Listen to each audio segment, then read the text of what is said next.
ரஃபாவின் கிழக்கு பிரதேசத்திலே சிக்கியிருக்கக்கூடிய 200க்கும் அதிகமான பலஸ்தீனிய போராளிகளில் சுரங்கத்தை விற்று வெளியேறிய 15 பலஸ்தீனிய போராளிகளும் நடைபெற்ற சம்பவங்களும் சவுதி அரேபியாவுக்கும் ஐக்கிய அரபு அமீரகத்திற்கும் என விசேட பட்டியல்களை தயாரித்து வைத்திருக்கக்கூடிய யமன் ஹவுதி இராணுவத்தினரும் யமன் ஹவுதி இராணுவத்தினுடைய அதிரடியான அறிவிப்புகளும் சவுதி அரேபிய அரசாங்கமே, நீங்கள் அமெரிக்காவினுடைய F-35 போர் விமானங்களை கொண்டு வாருங்கள், அமெரிக்காவினுடைய ஆப்ரஹாம் போர் தாங்கிகளையும் ஏவுகணைகளையும் ட்ரோன்களையும் கொண்டு வாருங்கள், நாங்கள் இதற்காகவே காத்து கொண்டிருக்கின்றோம்.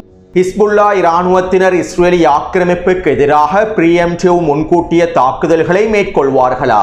இதற்கான வாய்ப்புகள் காணப்படுகின்றனவா?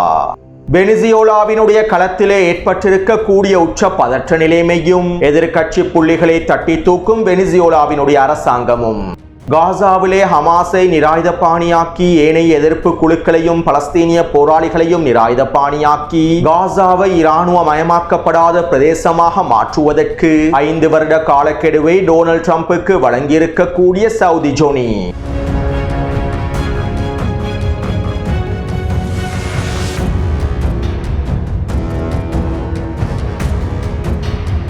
வெனிசுவேலாவில் தாக்குதல்களை ஆரம்பித்து இராணுவ நடவடிக்கைகளை ஆரம்பிப்பதற்கான எல்லாவிதமான வேலை திட்டங்களையும் அமெரிக்கா மும்முரமாக மேற்கொண்டு வருகின்றது. வெனிசுவேலாவினுடைய கடல் பிரதேசத்தினை அமெரிக்காவினுடைய கடற்படைகளே முழுமையாக கட்டுப்படுத்துகின்றன. வெனிசுவேலாவினுடைய கடற்பரப்பினூடாக நுழையக்கூடிய அனைத்து விடயங்களையும் அமெரிக்க கடற்படையினர் முழுமையாக கண்காணித்து வருகின்றார்கள். மேலும் இதற்கமைவாக நேற்றைய தினம் ரஷ்யாவினுடைய சரக்கு கப்பல் ஒன்று வெனிசுவேலாவினுடைய கடல் பிரதேசத்தினை அடைந்திருந்தது. இந்த சந்தர்ப்பத்திலே அமெரிக்காவினுடைய போர் கப்பல்கள் ரஷ்யாவினுடைய சரக்கு கப்பலை சுற்றி வளைத்து பின்வாங்க செய்வதற்கான எச்சரிக்கைகளை வெளியிட்டிருந்தன. ரஷ்யாவினுடைய சரக்கு கப்பல்களை வெனிசுவேலாவின் துறைமுகத்தை நோக்கி நகர்த்துவதற்கு அமெரிக்க கடற்படையினர் அனுமதியை வழங்கவில்லை. இதைத் தொடர்ந்து ரஷ்யாவினுடைய சரக்கு கப்பலானது வெனிசுவேலாவினுடைய கடல் பிரதேசத்திலிருந்து முழுமையாக பின்வாங்கியது. இதே போன்று வெனிசுவேலாவினுடைய ஒட்டுமொத்த கடல் பிரதேசத்திலும் அமெரிக்க கடற்படையினரே ஆதிக்கத்தினை செலுத்தி வருகின்றார்கள். மேலும் வெனிசுவேலா கடல் பிரதேசத்தினூடாக செல்லக்கூடிய சிறிய படகுகள் மற்றும் கப்பல்களை இலக்கு வைத்தும் அமெரிக்க போர் கப்பல்கள் தொடர்ச்சியான தாக்குதல்களை மேற்கொண்டு வருகின்றன. போதைப் பொருள் வியாபாரிகளுக்கு சொந்தமான கப்பல்களையே இலக்கு வைத்து நாங்கள் தாக்குதல்களை மேற்கொள்கின்றோம் என கூறி அமெரிக்காவினுடைய கடற்படையானது வெனிசுவேலாவினுடைய வர்த்தகத்தோடு சம்பந்தப்பட்ட கப்பல்களை இலக்கு வைத்தும் தாக்குதல்களை மேற்கொண்டு வருகின்றது. அமெரிக்க கடற்படையானது இவ்வாறு செயற்பட்டு வருவதாக வெனிசுவேலாவினுடைய அரசாங்கமும் குற்றச்சாட்டுக்களை முன்வைத்திருந்தது. இப்படியான நிலைமையில் நேற்றிரவு அமெரிக்க இராணுவம் வெனிசுவேலாவினுடைய வான்பரப்பிலே நோட்டம் எச்சரிக்கைகளை வெளியிட்டிருந்தது. அதாவது வெனிசுவேலாவினுடைய ஒட்டுமொத்த வான்பரப்பிலும் அமெரிக்கா நோட்டம் எச்சரிக்கைகளை வெளியிட்டுள்ளது. இதனால் வெனிசுவேலாவினுடைய வான்பரப்பை எந்த ஒரு சர்வதேச விமானங்களும் பயன்படுத்த முடியாது. வெனிசுவேலாவினுடைய வான்பரப்பிற்குள்ளே யாரும் நுழையவும் முடியாது. வெனிசுவேலாவினுடைய ஒட்டுமொத்த வான்பரப்பையும் இழுத்து மூடக்கூடிய வகையிலேயே அமெரிக்க இராணுவம் இந்த நோட்டம் எச்சரிக்கைகளை வெளியிட்டுள்ளது. அத்தோடு அமெரிக்கா இந்த நோட்டம் எச்சரிக்கைகளை வெளியிடப் போகின்றது என்பதனை அறிந்து கொண்ட வெனிசுவேலாவினுடைய அரசாங்கம் கடந்த 2 நாட்களுக்கு முன்பே பல வேலை திட்டங்களை விரைவாக மேற்கொண்டிருந்தது. இதற்கமைவாக வெனிசுவேலாவினுடைய அரசாங்கத்திற்கு சொந்தமான 2 விமானங்கள் அதிரடியாக ஈரானிலே களமிறங்கியுள்ளன. வெனிசுவேலாவிலே இருக்கக்கூடிய மிக முக்கியமான புள்ளிகள் குறித்த விமானங்கள் மூலமாக ஈரானுக்கு நகர்த்தப்பட்டிருக்கலாம் என்றும் தெரிவிக்கப்படுகின்றது. அத்தோடு கடந்த 2 நாட்களாக அமெரிக்காவினுடைய B-2 போம்பர் போர் விமானங்கள் வெனிசுவேலாவினுடைய வான்பரப்பில் தொடர்ச்சியாக இயங்கிக் கொண்டிருக்கின்றன. வெனிசுவேலா அரசாங்கத்திற்கு உச்சழுத்தங்களை வழங்கும் நோக்கத்தோடும் வெனிசுவேலா அரசை மிரட்டும் நோக்கத்தோடுமே B-2 போம்பர் போர் விமானங்கள் முழுமையாக வெனிசுவேலாவினுடைய வான்பரப்பில் களமிறக்கப்பட்டுள்ளன. அது மட்டுமல்லாமல் அமெரிக்காவினுடைய அணு கட்டளை மற்றும் கட்டுப்பாடு அமைப்பானது ரேடியோ வழியாக 48 சொற்களை கொண்டிருக்கக்கூடிய தகவல்களையும் பரிமாற்றம் செய்துள்ளது. அவசர செயல் செய்தியின் மூலமாக இந்த 48 சொற்களும் பரிமாற்றம் செய்யப்பட்டுள்ளன. மிகப்பெரிய இராணுவ நடவடிக்கைகளின் போதும் மிகப்பெரிய போரை ஆரம்பிக்கும் சந்தர்ப்பத்திலும் தான் அமெரிக்காவின் அணுக்கட்டளை மையமானது இவ்வாறான அவசர செய்திகளை வெளியிடும் என்றும் ரேடியோ வழியாக மிகப்பெரிய செய்திகள் பரிமாற்றப்படும் என்றும் தெரிவிக்கப்படுகின்றது. மேலும் வழக்கத்திற்கு மாறாக அமெரிக்காவினுடைய அணுசக்தி படை பிரிவுகளுக்கான அறிவுறுத்தல்களும் வழங்கப்பட்டுள்ளன. இதனை பாதுகாப்பு வட்டாரங்களும் உறுதிப்படுத்தியுள்ளன. எனவே அமெரிக்கா வெனிசுவேலாவுக்கு எதிராக எதிரான உச்சக்கட்ட போரை ஆரம்பிப்பதற்கான எல்லாவிதமான சமிஞ்ஞைகளையும் வெளிப்படுத்திவிட்டது. மேலும் இன்னும் 1-2 நாட்களுக்குள் அல்லது அடுத்த வார இறுதிக்குள் வெனிசுவேலாவுக்கு எதிரான இராணுவ நடவடிக்கைகள் ஆரம்பிக்கப்படும் என்றே தெரிவிக்கப்படுகின்றது. அத்தோடு அமெரிக்காவினுடைய இந்த தயார்படுத்தல்களுக்கு மத்தியில் வெனிசுவேலாவினுடைய அதிபர் நிக்கலஸ் மதுரோ அவர்கள் இவ்வாறு தெரிவித்துள்ளார். வெனிசுவேலாவுக்கு எதிரான போரின் மூலமாக டொனால்ட் ட்ரம்ப் மிகப்பெரிய பேரழிவை சந்திக்க போகின்றார். அமெரிக்காவினுடைய அதிகார கூட்டங்கள் டொனால்ட் ட்ரம்பை 2 அழுத்த புள்ளிகளை நோக்கி நகர்த்தி வருகின்றார்கள். எப்ஸ்டீனினுடைய கோப்புகளை நோக்கியும் வெனிசுவேலாவுக்கு எதிரான இராணுவ நடவடிக்கைகளை நோக்கியும் அமெரிக்க அதிகார கூட்டங்கள் டொனால்ட் ட்ரம்பை நகர்த்தி அழுத்தங்களை வழங்கி வருகின்றார்கள். உண்மையில் இந்த 2 விடயங்களினாலும் டொனால்ட் ட்ரம்ப் மிகப்பெரிய அழிவை சந்திப்பார். எப்ஸ்டீன் கோப்புகளின் மூலமாகவும் வெனிசுவேலாவுக்கு எதிரான தாக்குதல்களின் மூலமாகவும் டொனால்ட் ட்ரம்ப் மிகப்பெரிய இழப்புகளை சந்திப்பார். வெனிசுவேலாவுக்கு எதிரான போரானது டொனால்ட் ட்ரம்பினுடைய அரசியல் வாழ்க்கையை முடிவுக்கு கொண்டு வரக்கூடிய போராகவே அமைந்திருக்கும். இதனை நோக்கித்தான் அமெரிக்காவினுடைய அதிகார கூட்டங்கள் டொனால்ட் ட்ரம்பை வழிநடத்துகின்றன.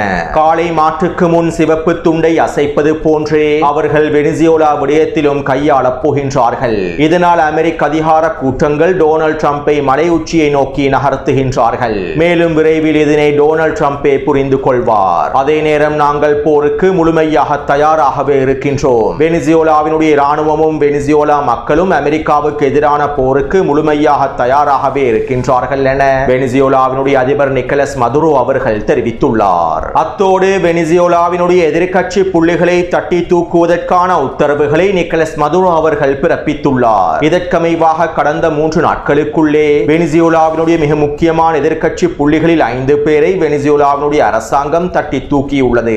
இவர்களை கைது செய்து சிறையில் அடைத்துள்ளது. மேலும் இதனால் வெனிசுவேலாவினுடைய எதிர்க்கட்சி புள்ளிகளில் அதிகமானோர் தற்போது தலைமறைவாக இருப்பதாகவும் தெரிவிக்கப்படுகின்றது. அமெரிக்காவுக்கு முழுமையான ஆதரவை வழங்கக்கூடிய ஒத்துழைப்பாளர்களையும் வெனிசுவேலாவிலே ஆட்சி மாற்றத்தினை ஏற்படுத்துவதற்காக பின்னாலிருந்து இயங்கி வரக்கூடிய சில முக்கியமான நிறுவனங்களையும் வெனிசுவேலாவினுடைய அரசாங்கம் தட்டி தூக்கி வருகின்றது. இதனால் தற்போது வெனிசுவேலாவுக்குள்ளே எதிர்க்கட்சியானது பலவீனமடைந்து வருவதாகவும் தெரிவிக்கப்படுகின்றது. மேலும் இராணுவத்தையும் மக்கள் சக்தி படைகளையும் முழுமையாக அணிதிரட்டி அமெரிக்காவுக்கு எதிரான போருக்கு தயார்படுத்தி வைத்திருப்பதாகவே தெரிவிக்கப்படுகின்றது. அடுத்து சூடானிய விவகாரம் தொடர்பாக 2 நாட்களுக்கு முன்பு வெளியிட்டிருந்த காணொளியில் பல முக்கியமான தகவல்களை பதிவிட்டிருந்தேன். சூடானிய விவகாரத்திலே அமெரிக்கா நேரடியாக களமிறங்குவது தொடர்பாகவும் ஐக்கிய அரபு அமீரகம் மற்றும் சவுதி அரேபியாவினுடைய காய் நகர்த்தல்கள் தொடர்பாகவும் இதற்கு பின்னால் இருக்கக்கூடிய முக்கியமான காரணங்கள் தொடர்பாகவும் குறிப்பிட்டிருந்தேன். மேலும் இதற்கமைவாக நேற்றிரவு அமெரிக்காவினுடைய வெளியுறவுத்துறை அமைச்சர் மார்க்கோ ரூபியோ ஐக்கிய அரபு அமீரக ஜியோனிச மன்னருக்கு தொலைபேசி அழைப்பினை ஏற்படுத்தி கலந்துரையாடல் ஒன்றை மேற்கொண்டுள்ளார். இதன்போது சூடானிய விவகாரம் தொடர்பாகவும் சவுதி அரேபியாவினுடைய நிலைப்பாடுகள் தொடர்பாகவும் ஐக்கிய அரபு அமீரகத்தினுடைய RSF படைகளுடைய நிலைப்பாடுகள் தொடர்பாகவும் மிக முக்கியமான கலந்துரையாடல்கள் மேற்கொள்ளப்பட்டிருப்பதாக அடிமை அரபு ஊடகங்களே செய்திகளை வெளியிட்டுள்ளன. அதாவது சூடானிய களத்திலே அமெரிக்காவை நேரடியாக களமிறக்கி அடிமைகளான சவுதி அரேபியாவும் ஐக்கிய அரபு அமீரகமும் அவர்களுக்கு சார்பான காய் நகர்த்தல்களை மேற்கொள்வதற்கே திட்டமிட்டு வருகின்றார்கள். அடுத்து 5 வருடங்களுக்குள் பலஸ்தீனிய தனிநாட்டை அங்கீகரிக்க வேண்டும் என சவுதி ஜோனி டொனால்ட் ட்ரம்பிடம் கூறியுள்ளார். ஏன் நீங்கள் உங்களுடைய காணொளிகளில் இந்த தகவல்களை பதிவிடவில்லை என சில நண்பர்கள் கேள்விகளை எழுப்பியிருந்தார்கள். நான் நேற்றைய காணொளியிலும் சில முக்கியமான தகவல்களை பகிர்ந்திருந்தேன். சர்வதேச சமூகத்தை ஏமாற்றுவதற்காகவும் சர்வதேச முஸ்லிம் சமூகத்தை ஏமாற்றுவதற்காகவும் அடிமை அரபு தலைவர்களை நியாயப்படுத்துவதற்காகவும் அடிமை அரபு ஊடகங்களும் அதற்கு ஆதரவான ஊடகங்களும் மிகப்பெரிய பிரச்சாரங்களை மேற்கொண்டு வருகின்றன. காசாவிலே டொனால்ட் ட்ரம்பின் யுத்த நிறுத்த ஒப்பந்தம் கைச்சாத்திடப்பட்டதிலிருந்து அடிமை அரபு ஊடகங்கள் மக்களை முட்டாளாக்கும் பிரச்சாரங்களையே மேற்கொண்டு வருகின்றன. மேலும் இவ்வாறு மக்களை முட்டாளாக்கக்கூடிய மக்களை ஏமாற்றக்கூடிய அடிமை அரபு தலைவர்களை நியாயப்படுத்தக்கூடிய பிரச்சாரங்களுக்கு நான் ஒரு பொழுதும் துணை நிற்கப் போவதில்லை. காசாவிலே ஹமாஸை நிராயுத பாணியாக்குவதற்கும் பலஸ்தீனிய எதிர்ப்பு குழுக்களை பலஸ்தீனிய போராளிகளை நிராயுத பாணியாக்குவதற்கும் காசா முழுவதும் சர்வதேச படைகளை களமிறக்க களமிறக்குவதற்கும் ஐநாவின் பாதுகாப்பு சபையிலே அமெரிக்கா முன்வைத்த தீர்மானத்திற்கு அடிமை சவுதி அரேபியா உட்பட அனைத்து அடிமை அரபு நாடுகளும் முழுமையான சம்மதத்தினை வழங்கியிருந்தன. மேலும் காசாவிலே பலஸ்தீனிய போராளிகளை முழுமையாக நிராயுதபாணியாக்குவதற்கான எல்லாவிதமான வேலை திட்டங்களையுமே அடிமை அரபு நாடுகளும் துரோகிகளும் தொடர்ச்சியாக மேற்கொண்டு வருகின்றார்கள். அல் அக்ஸா வெள்ள போர் ஆரம்பிக்கப்பட்டதிலிருந்து பலஸ்தீனிய போராளிகளை முழுமையாக அழிப்பதற்காகவே இந்த அடிமை அரபுகள் ஆக்கிரமிப்போடு மறைமுகமாக கைகோர்த்து எல்லாவிதமான வேலை திட்டங்களையும் முன்னெடுத்து வருகின்றார்கள். ஐநாவினுடைய பாதுகாப்பு சபையிலும் ஐநாவினுடைய பொது சபையிலும் சவுதி அரேபியா உட்பட ஏனைய அடிமை அரபுகளும் ஹமாஸை நிராயுதபாணியாக்குவதற்கான முழுமையான சம்மதத்தினை வழங்கியுள்ளார்கள். எனவே இவ்வாறு பலஸ்தீனிய போராளிகளை பலஸ்தீன் எதிர்ப்பு குழுக்களை நிராயுதபாணியாக்குவதற்கான முழுமையான சம்மதத்தினை வழங்கியிருக்கக்கூடிய அடிமை சவுதி அரேபியா 5 வருடங்களுக்குள்ளே பலஸ்தீனிய தனிநாட்டை அங்கீகரிக்க வேண்டும் என டொனால்ட் ட்ரம்பிடம் கூறியிருப்பது சர்வதேச மக்களை மீண்டும் ஏமாற்றக்கூடிய செயலாகவே பார்க்கப்படுகின்றது. அதே நேரம் இருநாட்டு தீர்வு என்பது இஸ்ரேலிய ஆக்கிரமிப்பை அங்கீகரிப்பதற்காக இவர்கள் உருவாக்கி கொண்ட சூழ்ச்சி திட்டமாகும். ஒட்டுமொத்த நிலங்களும் பலஸ்தீனிய மக்களுக்கு சொந்தமான நிலங்களாகும். மேலும் பலஸ்தீனிய மக்கள் ஒட்டுமொத்த நிலங்களையும் மீட்டெடுப்பதன் மூலமாகவும் இஸ்ரேலிய ஆக்கிரமிப்பை முழுமையாக துரத்தி அடிப்பதன் மூலமாகவுமே பலஸ்தீனிய மக்களுக்கான சுதந்திரம் கிடைக்கப்பெறும். மேலும் இருநாட்டு தீர்வு எவ்வாறு இஸ்ரேலிய ஆக்கிரமிப்புக்கு சார்பாக இருக்கும் என்பது தொடர்பாக முன்னே காணொளிகளில் பல விடயங்களை குறிப்பிட்டுள்ளேன். எனவே அடிமை சவுதி அரேபியா 5 வருடங்களுக்குள் பலஸ்தீனிய தேசத்தினை அங்கீகரிக்க வேண்டும் என டொனால்ட் ட்ரம்பிடம் கூறி இருப்பதற்கு பின்னால் இருக்கக்கூடிய உண்மைகளை சர்வதேச சமூகம் தெளிவாக புரிந்து கொள்ள வேண்டும். உண்மையில் சவுதி ஜோனி டொனால்ட் ட்ரம்புக்கு 5 வருட காலக்கெடுவை வழங்கியுள்ளார். காசாவிலே ஹமாஸை முழுமையாக நிராயுதபாணியாக்குவதற்கும் பலஸ்தீன் எதிர்ப்பு குழுக்களை முழுமையாக அழிப்பதற்கும் பலஸ்தீனிய போராளிகளை முழுமையாக அழிப்பதற்கும் காசாவிலே ஆயுதங்களை முழுமையாக கலைத்துவிட்டு காசாவை இராணுவ மயமாக்கப்படாத பிரதேசமாக மாற்றுவதற்கும் டொனால்ட் ட்ரம்புக்கு 5 வருட காலக்கெடுவை சவுதி அரேபியாவினுடைய ஜோனி வழங்கியுள்ளார். பலஸ்தீனை தனிநாடாக அங்கீகரிக்க 5 வருடங்கள் வழங்கியிருப்பதற்கு பின்னால் இருக்கக்கூடிய முக்கியமான காரணமே இதுதான். 2 வருட அல் அக்ஸா வெள்ள போருக்கு பின்பும் பலஸ்தீனிய மக்களுடைய இனப்படுகொலைகளுக்கு பின்பும் இந்த அடிமை அரபுகளுடைய பிரச்சாரங்களை நம்புவது எங்களுடைய முட்டாள்தனத்தையே வெளிப்படுத்துகின்றது. மேலும் தயவு செய்து இதற்கு பிறகு இந்த அடிமை அரபு ஊடகங்களுடைய பிரச்சாரங்கள் தொடர்பான கேள்விகளை எழுப்ப வேண்டாம். இந்த பிரச்சாரங்கள் அனைத்தும் சர்வதேச சமூகத்தை ஏமாற்றக்கூடிய பிரச்சாரங்கள் என்பதனை நீங்கள் தெளிவாக புரிந்து கொள்ள வேண்டும்.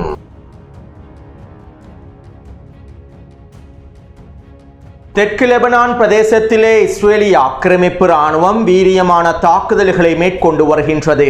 கடந்த 24 மணித்தியாலங்களுக்குள் தெற்கு லெபனான் பிரதேசத்திலே 10க்கும் அதிகமான வான்வழி தாக்குதல்களும் 2 வாகனங்களை இலக்கு வைத்து ட்ரோன் தாக்குதல்களும் மேற்கொள்ளப்பட்டுள்ளன.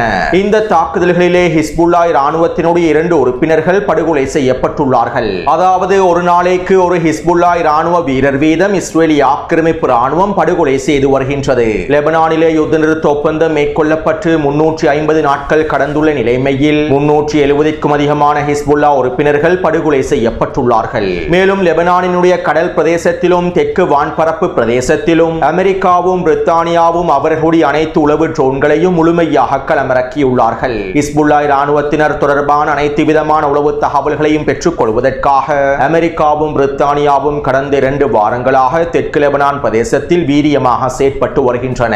இந்த உளவு தகவல்கள் அமைவாகவே இஸ்ரேலிய ஆக்கிரமிப்பும் வான்வழி தாக்குதல்களை மேற்கொண்டு வருகின்றது. அத்தோடு நேற்றிரவு நடைபெற்ற விசேட போரமைச்சரவை கூட்டத்தில் ஹிஸ்புல்லா ராணுவத்திற்கு எதிரான அடுத்த கட்ட உச்சக்கட்ட தாக்குதல்களை ஆரம்பிப்பதற்கான வரைபடத்தை முன்வைக்குமாறு நெட்டன்யாஹூ உத்தரவிட்டுள்ளார். இதற்கமைவாக இன்னும் ஒரு வாரத்திற்குள்ளே ஹிஸ்புல்லா ராணுவத்திற்கு எதிரான அடுத்த கட்ட தாக்குதல்கள் தொடர்பான முழுமையான வரைபடத்தை போரமைச்சரவையில் முன்வைப்பதாக இஸ்ரேலிய ஆக்கிரமிப்பினுடைய ராணுவ தலைமை அதிகாரி ஒப்புக்கொண்டுள்ளார். அத்தோடு ஹிஸ்புல்லாவுக்கு எதிரான அடுத்த கட்ட போரானது உறுதியாகிவிட்டது. ஹிஸ்புல்லாவுக்கு எதிராக லெபனான் முழுவதும் இஸ்ரேலிய ஆக்கிரமிப்பு உச்சக்கட்ட தாக்குதல்களை மேற்கொள்ளப் போகின்றார்கள் என்பதும் உறுதியாகிவிட்டது. எனவே இந்த சந்தர்ப்பத்தில் ஹிஸ்புல்லா ராணுவத்தினர் பொறுமையாக இருப்பதில் எந்த பயனும் இல்லை. மேலும் ஹிஸ்புல்லா ராணுவத்தினர் இந்த சந்தர்ப்பத்திலே இஸ்ரேலிய ஆக்கிரமிப்புக்கு எதிராக பிரியம்டிவ் தாக்குதல்களை முன்கூட்டிய தாக்குதல்களை மேற்கொண்டால் அது இஸ்ரேலிய ஆக்கிரமிப்புக்கு மிகப்பெரிய அச்சத்தையும் பலவீனத்தையும் ஏற்படுத்தும். தற்போதைய சூழ்நிலையில் ஹிஸ்புல்லா இராணுவத்தினர் இஸ்ரேலி ஆக்கிரமிப்புக்கு எதிராக பிரியம்டிவ் தாக்குதல்களை ஆரம்பிப்பதே சிறந்ததாகும். இஸ்ரேலி ஆக்கிரமிப்பு ராணுவம் அடுத்த வருட ஆரம்பத்தில் முழுநீள போரை ஆரம்பிப்பதற்கு முன்பு ஹிஸ்புல்லா இராணுவத்தினர் முந்திக் கொள்வது இஸ்ரேலி ஆக்கிரமிப்புக்கு பலவீனத்தை ஏற்படுத்தும். இருப்பினும் தற்போதைய சூழ்நிலையில் ஹிஸ்புல்லா இராணுவத்தினர் இஸ்ரேலி ஆக்கிரமிப்புக்கு எதிரான பிரியம்டிவ் தாக்குதல்களை முன்கூட்டிய தாக்குதல்களை மேற்கொள்வார்களா என்பது இன்னும் முழுமையாக உறுதிப்படுத்தப்படவில்லை. தற்போதைய களத்தில் ஹிஸ்புல்லா இராணுவத்தினர் தந்திரமாக காய் நகர்த்தல்களை மேற்கொண்டு வருவதாகவும் அடுத்த கட்ட போருக்கு முழுமையாக தயாராகி வருவதாகவும் சரியான நேரத்தில் பதிலடிகளை வழங்குவதற்கு தயாராகி வருவதாகவும் களத்திலே இருக்கக்கூடிய ஊடகவியலாளர் கலீல் நஸ்ருல்லா அவர்கள் தெரிவித்துள்ளார். இருப்பினும் இஸ்ரேலி ஆக்கிரமிப்புக்கு எதிரான ஹிஸ்புல்லா இராணுவத்தின் பிரியம்டிவ் தாக்குதல்கள் தொடர்பாக எந்த தகவல்களும் வெளிப்படுத்தப்படவில்லை. அதே நேரம் ஹிஸ்புல்லா இராணுவத்தினர் இஸ்ரேலி ஆக்கிரமிப்புக்கு எதிராக ஆச்சரிய தாக்குதல் ஒன்றை மேற்கொண்டால் அது யுத்த களத்தினுடைய சமன்பாடுகளை மாற்றிவிடும் என லெபனானினுடைய கள ஆய்வாளர்களும் கருத்துக்களை வெளியிட்டு வருகின்றார்கள். மேலும் ஹிஸ்புல்லா இராணுவத்தினர் இதற்கு மேலும் பொறுமையாக இருப்பதில் எந்த பயனும் இல்லை என்றும் லெபனானிய இராணுவ ஆய்வாளர்கள் கருத்துக்களை வெளியிட்டு வருகின்றார்கள்.